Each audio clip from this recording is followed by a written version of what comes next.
Hi வணக்கம். இந்த வீடியோவில் நாம் இப்போ பார்க்க போகிறது present continuous tense. Okay, skip பண்ணாமல் பாருங்கள். இது வரைக்கும் யாரும் சப்ஸ்கிரைப் பண்ணாமல் இருந்தீங்கன்னா சப்ஸ்கிரைப் பண்ணிவிட்டு பாங்க. ஓகே, வாங்க பார்க்கலாம். நாம் ஏற்கனவே பார்த்துக்கலாம் 12 டென்சஸ் காலங்களை பார்த்துக்கலாம். அதை நாம் இந்த ஆர்டரில் நம்ம படித்தா ஈஸியாக இருக்கும் என்று பார்த்துனாங்க.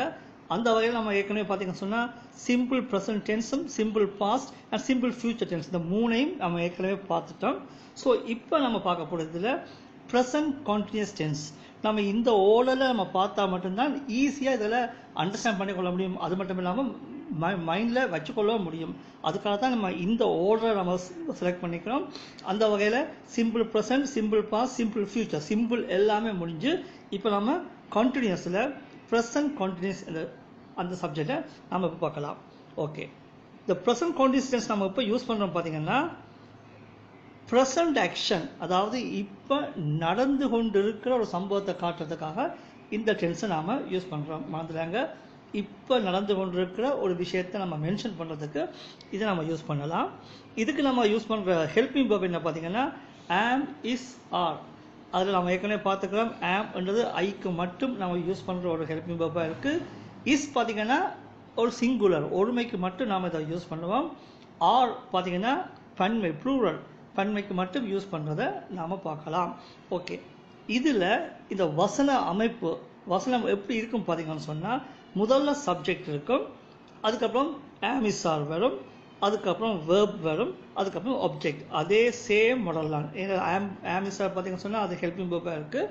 ஸோ இதில் ஒரு வசனம் இங்கிலீஷில் எப்படி இருக்குமோ ஏற்கனவே பார்த்துக்கலாம். முதல்ல சப்ஜெக்ட் வரும், அதுக்கப்புறம் ஹெல்பிங் வெர்ப், அதுக்கப்புறம் வேர்ப், அதுக்கப்புறம் ஆப்ஜெக்ட். இந்த ஸ்டைலில் இருக்கும். அந்த வகையில் இதில் பார்த்தீங்கன்னு சொன்னால் சப்ஜெக்ட் அடுத்ததாக ஹெல்பிங் வெர்ப் ஆமோ, இஸ்ஸோ, ஆரோ மூணில் ஒன்று வரும், அதுக்கப்புறம் வேர்ப் மற்றும் ஆப்ஜெக்ட் வரும். ஆனால் அந்த வேர்ப் எப்படி இருக்கும் பார்த்தீங்கன்னு சொன்னால் ப்ரெசன்ட் பார்ட்டிசிபிள் இருக்கும்.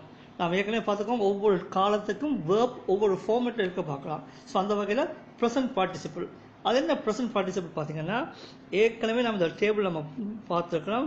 ஒரு வேர்ப்ஸ் பார்த்தீங்கன்னு சொன்னால் ப்ரெசன்ட் ஃபார்மில் இருக்கலாம், ப்ரெசன்ட் பார்ட்டிசிபிள் இருக்கலாம், பாஸ்டில் இருக்கலாம், பாஸ்ட் பார்ட்டிசிபிள் ஃபார்மில் இருக்கலாம். அந்த வகையில் இதில் நம்ம யூஸ் பண்ணுற வேர்ப் எப்படி இருக்கும் பார்த்தீங்கன்னா இந்த ப்ரெசன்ட் பார்ட்டிசிபிள் ஸ்டைலில் இருக்கும். அதாவது ஐஎன்ஜி ஃபார்ம்னு சொல்லுவாங்க. ஐஎன்ஜி சேரும். இது பார்த்தீங்கன்னா கோ, கோயிங் அந்த மாதிரி ஐஎன்ஜி ஃபார்மேட்டில் இருக்கும். ஸோ இதுதான் ப்ரெசன்ட் பார்ட்டிசிபிள். இந்த வேர்ப் இந்த வடிவத்தில் நம்ம பார்க்கலாம். இதில் நம்ம உன்னிப்பாக பார்க்கணும் என்ன பார்த்தீங்கன்னு சொன்னால் ஃபர்ஸ்ட்டாக பார்த்தீங்கன்னா கோ, கோயிங் ஐஎன்ஜி மட்டும் சேருது. அடுத்த பார்த்தீங்கன்னா கம், சிஓஎம், மீ, கம். ஆனால் அதில் இ இல்லாமல் போய்த்தான் ஐஎன்ஜி வருது. அதை நீங்கள் பாருங்கள். அதே போல் லாஸ்ட்டை பார்த்தீங்கன்னா புட்டிங் அப்படின்னு சொல்லும்போது அடிஷ்னலாக ஒரு டி வந்து டிஐஎன்ஜி என்று வருது. ஸோ அந்த மாதிரியான மாற்றங்கள் நம்ம கண்டிப்பாக எதிர்நோக்க வேண்டியிருக்கும். மொத்தத்தில் ஐஎன்ஜி ஃபார்ம் ப்ரெசன்ட் பார்ட்டிசிபிள் ஃபார்ம்லாம் இந்த வேர்ப் இருக்கும்ன்றதை நம்ம மைண்டில் வச்சுருந்தா ஓகே.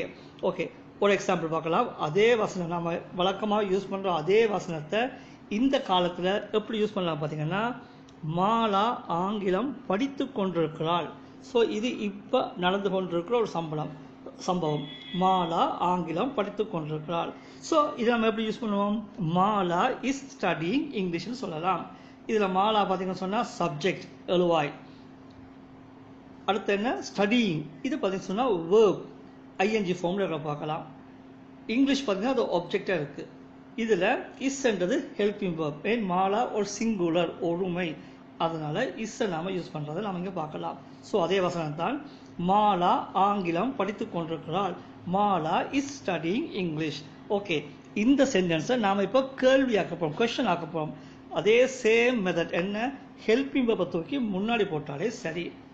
ஸோ மாலா ஆங்கிலம் படித்து கொண்டிருக்கிறாளா, இஸ் மாலா ஸ்டடியிங் இங்கிலீஷ். ஒரு வசனத்தை கேள்வி ஆக்கும் பொழுது ஹெல்பிங் வெர்பை தூக்கி முன்னால் போட்டால் சரி என்ன நம்ம ஏற்கனவே பார்த்துக்கலாம். இப்போ இதே வசனத்தை நாட் இல்லைன்னு மறுக்கலாம். அதாவது மாலா ஆங்கிலம் படித்து கொண்டிருக்கவில்லை, இப்போ படிக்கலை. ஸோ அதை எப்படி சொல்லலாம் பார்த்தீங்கன்னா Mala is not studying English அப்படின்னு சொல்லலாம். இதுலேயும் ஹெல்பிங் வேர்பையும் நாட்டையும் நாம் சேர்க்க முடியும். அப்போ Mala isn't, is plus not isn't, Mala isn't studying இங்கிலீஷ்னு சொல்ல முடியும். ஓகே, இன்னும் அடுத்த வசனம் பார்த்தீங்கன்னு சொன்னால் இதே வசனத்தை நம்ம நெகட்டிவில் கொஸ்டின் ஆக்கினா எப்படிக்கும் பார்த்தீங்கன்னு சொன்னால் மாலா ஆங்கிலம் படித்து கொண்டிருக்கவில்லையா, இப்போ படிக்கலையா என்று கேட்குற மாதிரி. ஸோ அப்போ கேள்வி இஸ்ஸை மட்டும் தூக்கி முன்னால் போடலாம். Is Mala not studying English அப்படி சொல்ல முடியும். அல்லது இஸ்ன்ட் மாலா ஸ்டடிங் இங்கிலீஷ்னு சொல்லலாம். வந்துடுறாங்க. இஸ் மட்டும் தூக்கி முன்னால் போட முடியும். அல்லது இஸ்ஸும் நொட்டும் சேர்ந்த இஸ்ன்ட்ட தூக்கி முன்னால் போட முடியும். அதுக்காக இஸ் நாட் மாலான்னு சொல்றது அழகில்லை. ஸோ வந்துடுறாங்க. ஹெல்பிங் வெர்ப் இஸ்ஸை மட்டும் தூக்கி முன்னாடி போடணும். அல்லது இஸ் நொட்டும் சேர்ந்த இஸ்ன்ட்ட தூக்கி போடுறது நல்லா இருக்கும். அதையும் நீங்கள் பார்த்து வச்சுக்கொள்ளுங்க. ஸோ இப்போ அடுத்த வசனம் பார்த்தீங்கன்னு சொன்னால் அதே ஏற்கனவே நம்ம யூஸ் பண்ணின அதே வசனம் தான். இதில் எப்படி பார்த்தீங்கன்னு சொன்னால் நான் எனது கடமையை செய்து கொண்டிருக்கிறேன். இப்போ என்ற டியூட்டியை நான் செய்து கொண்டிருக்கிறேன். ஐ ஆம் டூயிங் மை டியூட்டி நவ். சொல்லு இதில் இல்லை, ஆனால் இப்போ நடக்கிற சம்பவம். ஐ ஆம் டூயிங் மை டியூட்டி. நான் எனது கடமையை செய்து கொண்டிருக்கிறேன். ஸோ இதையே நம்ம கேள்வியாக்கலாம். எப்படி நான் எனது கடமையை செய்து கொண்டிருக்கிறேனா என்று கேட்கலாம். ஸோ அதை நம்ம இங்கிலீஷ் எப்படி போடுவோம்? am I doing my duty? அதே சேம் ஹெல்பிங் வெர்பத்துக்கு முன்னாடி போட்டால் okay. am I doing my duty? இப்போ என்ன பண்ண போறோம்னா நாட் இல்லை என்று மறுக்க போறேன். நான் எனது கடமையை செய்து கொண்டிருக்கவில்லை, இப்போ செய்யலை, இப்போ பண்ணி கொண்டிருக்கேன்னு சொல்கிறோம். I am not doing my duty. நாட்ன்றது ஆம் கருத்தை வரும், நம்ம ஏற்கனவே பார்த்துக்கலாம். So I am not doing my டியூட்டின்னு சொல்லலாம்.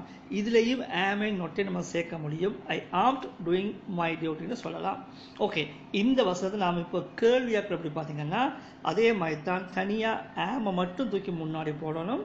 அல்லது ஏஎம்என்டி அந்த ஆம்டத்துக்கு முன்னாடி போடணும். ஸோ நெகட்டிவ்ல எப்படி கேள்வியாக பார்த்தீங்கன்னு சொன்னால் நான் எனது கடமையை செய்து கொண்டிருக்கவில்லையா, இப்போ செய்யலையா, பண்ணலையா அப்படி கேட்குற மாதிரி. ஆம் ஐ நாட் டூயிங் மை டியூட்டின்னு அப்படி சொல்லலாம். அல்லது ஆம்ட் ஐ டூயிங் மை டியூட்டின்னு சொல்லலாம். ஸோ கேள்வியாக்கும் பொழுது ஹெல்பிங் வெர்ப் மட்டும் தூக்கி முன்னாடி போடணும். நொட்டையும் சேர்த்து போடணும்னு சொன்னால் அந்த ரெண்டாவதுல இஸ்ன்ட் அது ஆம்ட் அதை சேர்த்து அதை தூக்கி முன்னாடி போடுறதை நம்ம பார்க்கலாம். ஸோ இப்போ இஸ் சிங்குலர் வச்சுக்கொண்டு ஒரு வசனம் பார்த்துனாங்க. இப்போ ஆம் வச்சுக்கொண்டு ஒரு வசனம் பார்த்துனாங்க. இப்போ நம்ம ஆர் பன்மையில ஒரு வசனத்தை எப்படி அமைக்கணும் இப்போ பார்க்கலாம். அவர்கள் டிவி பார்த்து கொண்டிருக்கிறார்கள். இது ஒரு சாதாரண வசனம். அவங்க டிவி பார்த்து கொண்டிருக்கிறாங்க. இப்போ நடக்கிற சம்பவம். தே ஆர் வாட்சிங் டிவி நார்மலாக சொல்கிற வசனம். ஓகே, இதை நாம் கேள்வியாக என்ன பண்ணுவோம்? ஹெல்பிங் வெர்பத்துக்கு முன்னாடி போட போகிறோம். Helping verb are. அப்போ அவர்கள் டிவி பார்த்து கொண்டிருக்கிறாங்களா கேட்குற மாதிரி. ஸோ ஆர் தே வாட்சிங் டிவி ஹெல்பிங் வெர்ப் மட்டும் தூக்கி முன்னாடி போட்டாலே போதும். ஆர் தே வாட்சிங் டிவி. ஓகே, இப்போ நம்ம இல்லை என்று மறுக்க போகிறோம். அது என்ன பண்ணுவோம்? அவர்கள் டிவி பார்த்து கொண்டிருக்கவில்லை, அவங்க டிவி பார்க்கலன்னு சொல்கிறோம். ஸோ தே ஆர் நாட் வாட்சிங் டிவி, அவர்கள் டிவி பார்த்து கொண்டிருக்கவில்லைன்னு சொல்லலாம்.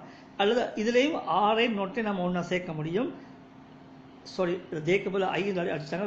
சாரி, தே ஆண்ட் வாட்சிங் டிவின்னு சொல்ல முடியும். பார்த்தாங்க அதில் ஒரு மிஸ்டேக், டைப்பிங் மிஸ்டேக் வந்துட்டு தே ஆர் நாட் வாட்சிங், தே ஆரை நோட்டு சேர்த்தா ஆண்ட்னு வரும். ஸோ அதில் தே ஆண்ட் வாட்சிங் டிவி சொல்லணும். ஸோ ஐ என்றது டைப்பிங் மிஸ்டேக், மன்னிச்சுக்கொள்ளுங்க. ஸோ இதை நம்ம கேள்வியாக எப்படி பண்ணோம் பார்த்தீங்கன்னா சொன்னால் அவர்கள் டிவி பார்த்து கொண்டிருக்கவில்லையா பார்க்கலையான்னு கேட்கலாம். ஸோ ஆர் தே நாட் வாட்சிங் டிவி, அவர்கள் டிவி பார்த்து கொண்டிருக்கவில்லையான்னு கேட்கலாம். ஸோ அதே நாம் நொட்டையும் சேர்த்து தூக்குறதா இருந்தால் ஆண்ட் தே வாட்சிங் டிவி, அவர்கள் டிவி பார்த்து கொண்டிருக்கவில்லையா என்று கேட்கலாம். ஸோ இந்த மாதிரி தான் இந்த வசனங்களை சிம்பிள் ப்ரெசன்ட் கான்டினியூஸை பார்த்தீங்கன்னா helping verb am is are வருது. Subject helping verb verb object அதே ஃபார்மேட்டில் இதுலேயும் இருக்க போது. இதுலேயும் பார்த்தீங்கன்னு சொன்னால் நம்ம கேள்வியாக்கும்போது ஹெல்பிங் வெர்பத்துக்கு முன்னாடி போட போகிறோம். அதே மெத்தட் தான்.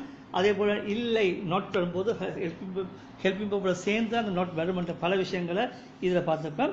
இனி இந்த ப்ரெசன்ட் கான்டினியூஸ் டென்ஸில் மேலும் வசனங்களை சென்டென்ஸை எப்படிலாம் அமைக்கலாம், என்னென்ன வசனங்களை எப்படிலாம் அமைக்க முடியும்ன்றதை நாம் அடுத்த வீடியோவில் நம்ம பார்க்கலாம். ஸோ இந்த வீடியோ உங்களுக்கு பிடிச்சிருந்துன்னு சொன்னால் நீங்கள் லைக் பண்ணுங்கள், ஷேர் பண்ணுங்கள், மறந்துடாமல் சப்ஸ்கிரைப் பண்ணுங்கள். நன்றி, வணக்கம்.